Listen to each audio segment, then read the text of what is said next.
Hi Capricorn, here's a general look at your solar chart for August 2013, and for us all there's a lot going on in the sky this month, and it's pretty interesting really. It's quite complex in some ways and yet quite simple in others, but just trying to boil it all down to a few concepts. I'm going to start off with Jupiter actually, because Jupiter is in your opposite sign, and there's quite a lot of emphasis this month on your interaction in a one-to-one sort of a way with others, and some of it could be, you know, getting a bit hot under the collar at times. Whether that's a good thing or a bad thing, that's for you to know, and not for me. But Jupiter is now in Cancer, that's your opposite sign, until next July.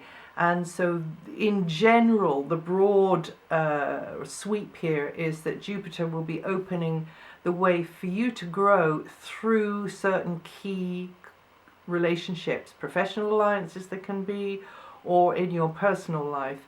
And because of associations, your horizons are going to broaden, and others will be maybe intrigued by you, because you to them will be the way you are, or what you know will be fresh for them, will be unusual for them, but also you will encounter others with whom you are feeling a kind of a rapport. You click with them because you are very interested in their angle on things, and because maybe you haven't come across that before. So partnerships of all kinds, whether they're in a professional sense or in a personal sense, clients, you know, employers, whatever could get you thinking more expansively and your life expanding. And you Capricorns born between the 22nd and the 31st of December, always 7 degrees to 15 degrees rising, going to feel the energy the most this month. And I mentioned Jupiter first because Jupiter's in the same area as Mars and Mercury. And so there's a lot of emphasis on that area, but the Mars connection there means that, you know, you could be crossing swords. There could be a little bit of conflict because Mars just likes a good dust up, likes a good row, really. Mercury, though, has been in that sector there for a very long time, since the very last day of May. And it's unusual for Mercury to be in one sign of the zodiac that long. So for you, you know, your communications with others in a day-to-day sort of a way have been maybe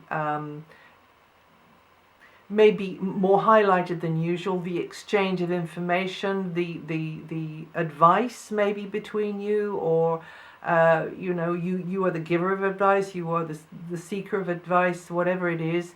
But you could have been impressed, or in fact less than impressed, by what somebody else has had to say to you, whether that's in a professional sense or other. And you may be in a relationship with someone whose guidance or information is valuable to you, though. So there's probably been quite a mixture going on there. However, this interaction appears to have been highlighted, whether it's with a single person, you know, a special relationship, or whether it's been a series of relationships. You yourself could be seen more as the go-between person, the guide to others here, or there may be somebody in your life that is very much the guide for you. And either way, there could be more conversations, paperwork,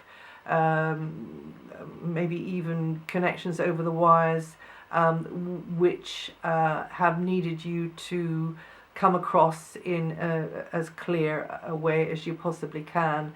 And lots of interaction anyway with others. Mercury moves from there though, and from the 9th to the 24th skips through the next sign, that's Leo, and that means that your thinking could go deeper there. You're squaring up to some inner truths, maybe sort of self-inquiry going on there. And also you could be focusing more through conversations, paperwork, and communications of all kinds on the financial side of things, on the property side of things as well. You could be feeling quite passionate about something that you hear or read or you see an example of could really trigger you to be thinking more inwardly, more deeply about something. So just trust your body, trust your deeper instincts to know the quality of something to you, the value of something to you.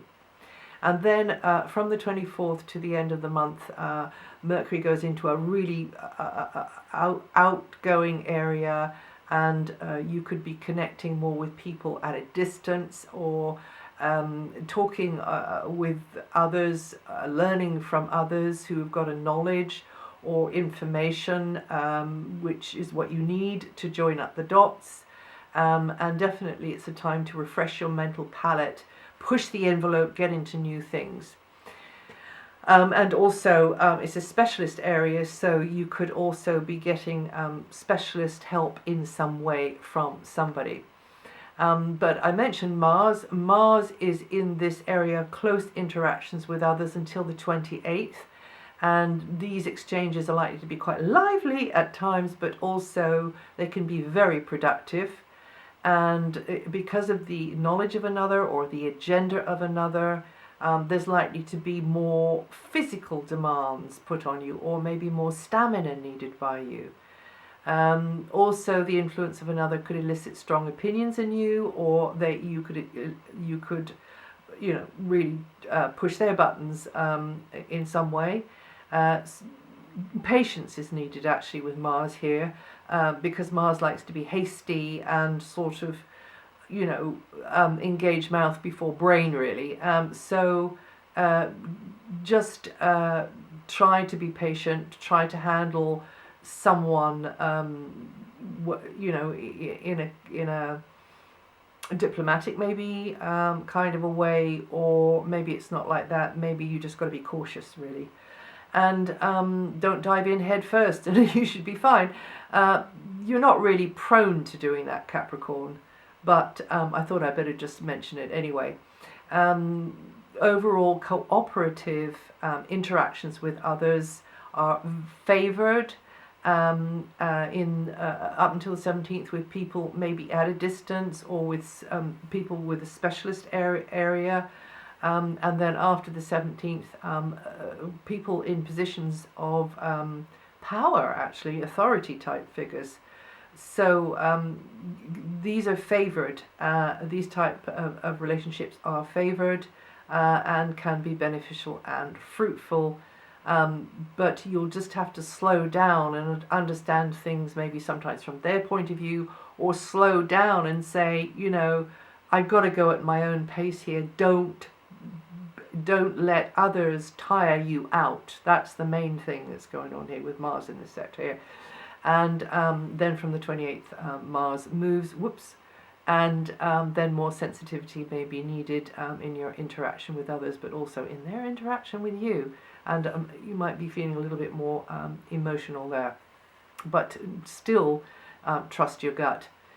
Right, well, Venus, up until the 17th, she's in an area which is favourably highlighting anybody at a distance, or anybody who's got an expertise that can be useful to you.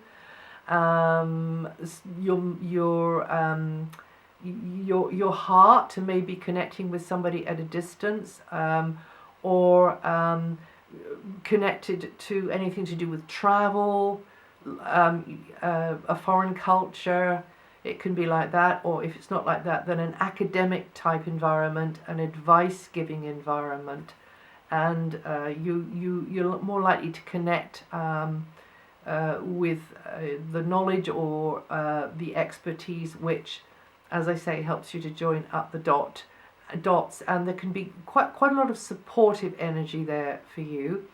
And you can begin to get things in balance. You can get things in perspective.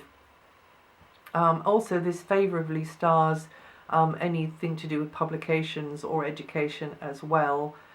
And some kind of friendship or even romance could be centred around this area that I've just mentioned. And then Venus moves on the 17th into a more sort of responsible, grown-up area to do with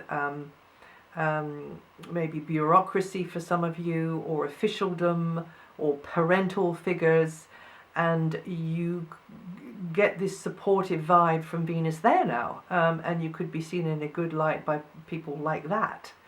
And there can be somebody there as a real ally for you, who can help you to sort of climb the ladder of success in some way, who's somebody you look up to because you choose to look up to them, or it could just be somebody in a position of power in our society who we have to look up to. Very positive, though, interaction. Somebody could give you a boost there. And also, you yourself could be the one that gives somebody a boost. You yourself could be the one that's looked up to or seen as the authority figure, and you can facilitate somebody else. Now, Saturn, your ruling planet, is in a very helpful angle to your sun sign, in there until late 2014, 2015. Underpins your group-type relationships or friendships, and you can slowly find your position in the pecking order somehow or other, or in a hierarchy or a social circle. You've just got to keep plugging away at it, though, because nothing happens quickly with your ruling planet Saturn. She takes her time. So you need to be patient here as well, as you gradually establish yourself. You are the sign of the goat, the goat who climbs with little, sure, careful feet up the side of the cliff face. So you can establish yourself very, very gradually, and then slowly and carefully rise up the levels. You Capricorns born between the 28th of December and the 5th of January, or 48 degrees rising, going to feel this energy the most this month. There's a lot going on in the sky at the moment. We've got the grand trine, and this is going to be so helpful to you, Capricorn. And also now this month we have another alignment, as I say, bolted onto the side of the grand trine through Jupiter in Cancer, which is a very important sign for you, being in your opposite sign, and that's Jupiter and Uranus and Pluto coming into the mix. So we got the grand trine, and then we've got, on the one point where Jupiter is, Jupiter taking part in yet another alignment, with Uranus and Pluto. And so we've got the two together in the sky at the moment. The one of them is very sort of lazy, really, energy, very positive energy, wonderful energy for you, very creative energy for you, actually, very entrepreneurial energy for you, but also possibly romantic energy for you.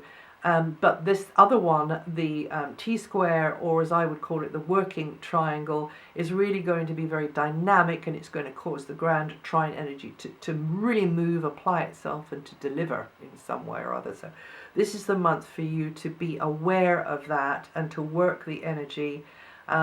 This grand trine energy, as I said last month, will underpin your creative self-expression, help you experience a deeper understanding of community or friendships, maybe, and see